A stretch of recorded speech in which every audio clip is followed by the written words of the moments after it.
welcome back. So let's get into the second learning objectives, where we're going to really get into some of the things you should know regarding conducting or designing an economic evaluation. So, one of the very key things, components of, working in, trying to conduct, design, or review an economic evaluation is that understanding that quality is something that is very, very important. Economic evaluations are used for decision making, therefore, and usually there's a lot of money involved in terms of deciding which decision to go with.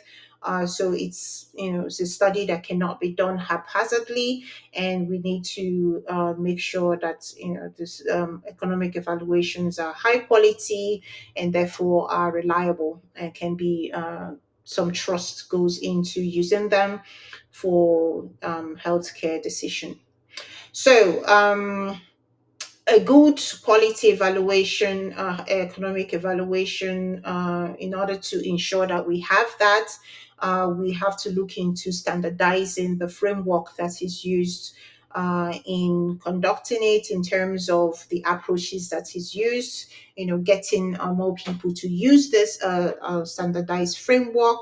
The reason is because if it's standardized, it gives us high quality studies and which can go into better decision to inform better decision making. So there are a couple of reasons why to use to use the guidelines, and I'm not going to cover everything, but it's good to know some of this. Some of One of it is to avoid biases when reporting or conducting an economic evaluation. So by using guidelines, you're able to avoid that. Another is that it allows for comparing different evaluations. So you don't want it's very difficult to compare two different evaluations if the way that they are measured are vastly different from each other. What that does is that it introduces a lot of noise in the analysis. You have too many confounding variables, and it becomes very difficult to really do a good job of truly comparing them. So by using standardized frameworks, you kind of make it easier to do that, to do the comparison. So there are several standardized framework for conducting economic evaluations. There's several guidelines that has been developed and has been peer reviewed in order to do that. Different countries have prepared their own different guidelines. This is not to say that they would never use any other guidelines, but these are guidelines that were produced by these countries, and a lot of the evaluations that are done within their populations are, typically they use these guidelines, but you can use them even if you don't live in those countries. So we have Canada. Canada is one of those countries that have its own guidelines. Australia is another one. The United Kingdom is another one. The NICE, that's the National Institute for Clinical Excellence. There's a lot of money that has been invested by the UK government in NICE. A lot of the economic evaluations, a lot, are being funded by NICE because they have a lot of money. And then we also have Norway. Also has their own guidelines. So I have included the links to them so you can go check them out and kind of have a sense, maybe do a bit of comparing and contrasting to be able to get a better sense of what those are.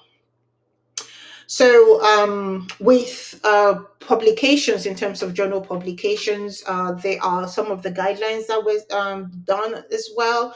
PMG is one of those journals that developed its own guidelines for studies that are submitted and published. in their journal. This is not to say that, if you're a researcher and you want to submit to other journals, you cannot use that.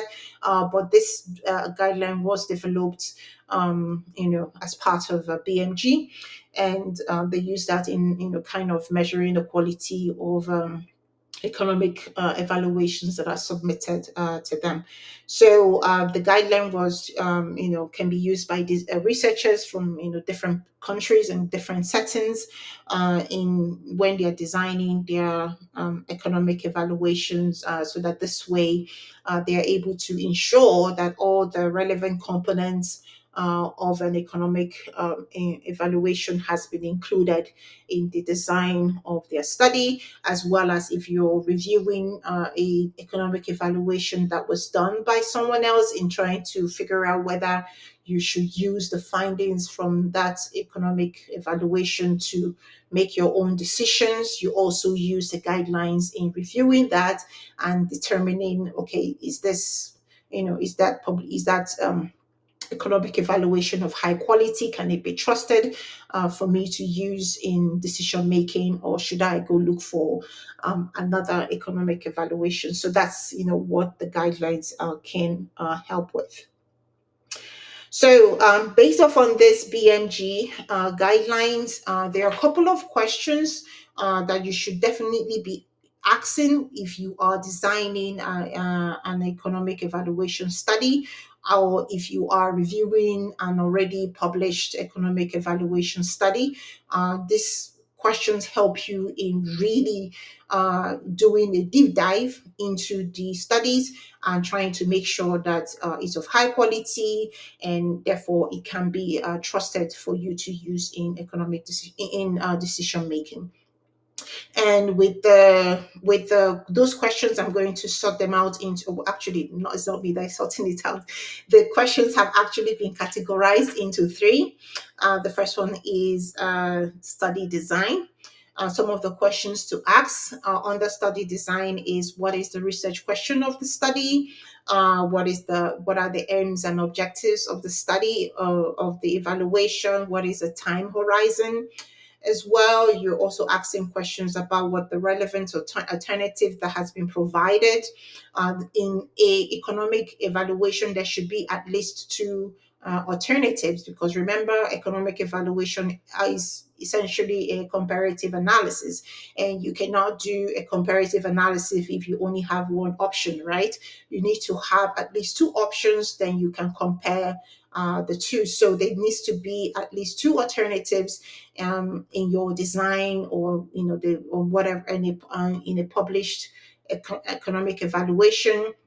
And one of the things that you'll be looking at, not just whether there are two alternatives, but also how, what was described, what's the description that was provided for these alternatives. So some of the information you should be looking at is to see whether it explains who did what, to whom, where it was done, and how often it was done.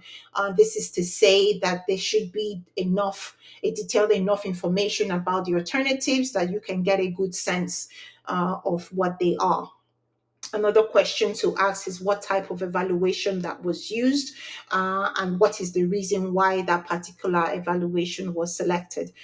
For instance, if you decide to go with a cost minimization analysis, you kind of want to provide some form of justification for why you are using a cost minimization analysis against, let's just, for example, a cost benefit analysis. So those are the kind of information that should be included in your cost evaluation design, as well as if you were reviewing an economic evaluation. So the second category is on data collection. So some of the questions to ask is how the data was collected. Is it a primary study? Is it is it primary data? Is it secondary data? Is it a prospective study, or was it a retrospective study? What type of study was it, in terms of whether it's a RCT or is it non-RCT? Was this the data that was collected? Was it from a singular study, or was it collected from multiple studies? So that is something. Those are some of the questions you're going to ask that comes on data collection. More questions to ask would be what outcome measured was used, what outcome measurements was used, what was the value that was ascribed to the outcome. Is it kind of looking at it in terms of monetary terms, or is it looking at it in terms of utility? An example of a utility would be a health related quality of life. Let's just, for example, if you are measuring a cost effectiveness, and if you're doing a cost effectiveness analysis, or you're doing a cost utility analysis. So those are the kind of um, outcome measures you should be looking to see. Also, you need to, another question to ask is, how was the cost identified and quantified? So it's not just enough to just say this is the amount of money that was spent. You actually have to kind of break down the amounts that was spent. You could provide aggregated cost, or you can also provide disaggregated costs. Basically, the more information you provide in terms of cost, the better it is. And some of the information you should be providing in terms of cost would be, whether it's direct cost, indirect cost, intangible cost. Is the cost fixed? Is it semi-fixed? Is it a variable cost? So those are some of the information on cost that if you are designing the evaluation study, you should be capturing, or if you are reviewing an evaluation study, you should be looking to see if the authors provided that information. I have included the link that kind of breaks down what direct cost is, indirect costs and intangible, as well as what fixed, semi-fixed, or variable cost is, so that you kind of get a better picture of what I mean by that. So where applicable, you need to look at whether they used modeling in the study. If you want to include modeling in the study, that's you also economic modeling. You also want to kind of look into it, what modeling approach was used, whether decision analysis was conducted, and what alternative was it comparing, and stuff like that. So modeling approaches and decision analysis are kind of at a higher level than this course is, than the scope of this course. So if you're reading some of the papers and you see them talking about modeling and decision analysis, don't kind of get panicked. We're not covering it in this course. Economic evaluation is a whole course in itself. Just it is an economic evaluation. So as much as possible, I'm trying to provide you with enough information so that if you're reading any economic evaluation study, you'll be able to reasonably make sense of what it is that they say that is being measured and what analysis are being conducted. So I've included some resources for kind of providing further explanation for to what modeling approach is and what decision analysis is as well. So, for analysis and interpretation of results, some of the questions to be asked is, was there adjustments that was made for the timing of the cost? Usually, if a study, happened within, let's say, over a 1 year period, or if it's in the case of a retroactive study, or if it's courses that are happening at different times in terms of comparing, for instance, there needs to be some form of discounting that is factored into the statistical methods, right? So what the discounting does is mainly trying to account for future costs and outcomes, and trying to bring it to present day value. Let me use an example. Say an intervention an economic evaluation study happened over a 3 year period. So at the start of the 3 year period, what $5,000, for example, would purchase may not necessarily be what $5,000 will purchase at the end of the 3 years. So you will need to use discounting to kind of standardize all the cost that was spent over those 3 years. Because if you don't, it will kind of your data will be kind of skewed and will not give you a good picture of what is going on in terms of cost in that sense. So we use discounting to be able to achieve that. I have also included resources on what discounting is if you want to know more about it. Another question to ask with analysis on it is what allowances that were made for uncertainties.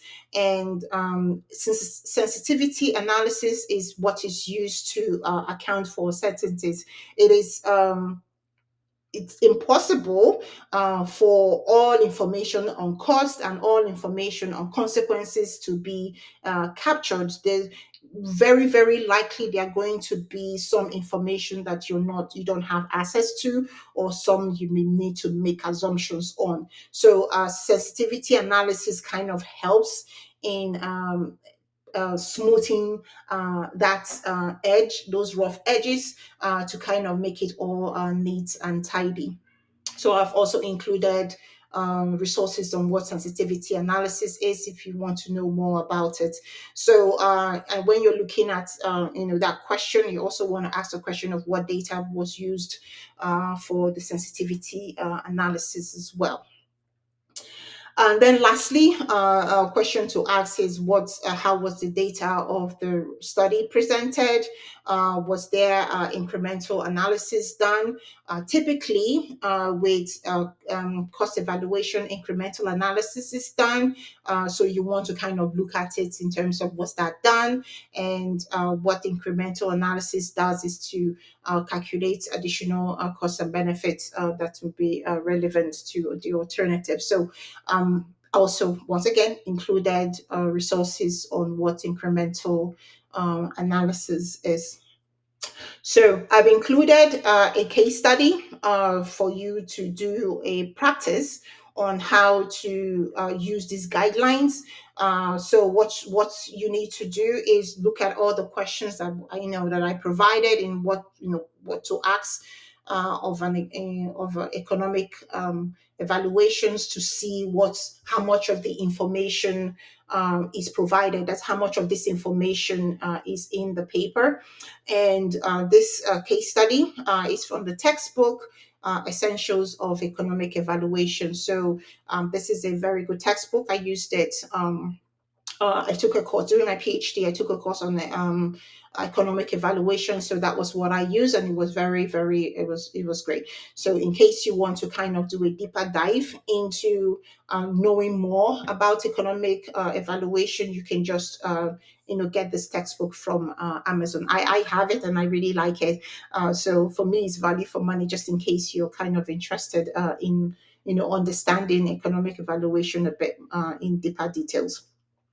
So when you do the practice with the case study, as I included, and you kind of want to compare the answers you provided to the question to the answers that are provided in the textbook, please let me know so that I can share those answers. So I want you to attempt to answer the questions first. I'm sorry.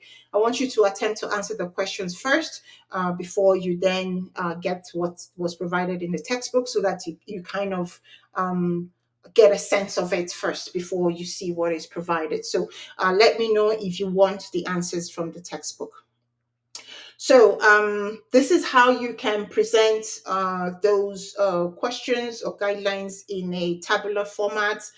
You can use this template. So what that does for you is, let's use, for example, you have two or more economic evaluations to review. If you use the table in this form, you're able to have all your different information from the different studies all captured in, and you can just look at it from a tabular format. So we've captured the information on study design, and it's included some of the questions that you should be looking at.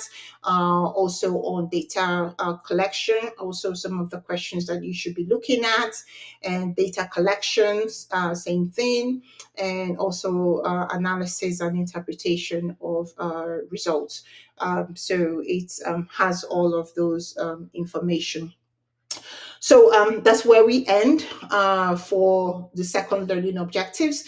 So please come back for the concluding lecture on this module, which we are going to use a couple of case studies to look at how you can apply the principles or the concept of economic evaluation on healthcare decision making. So, see you guys in a bit. Bye.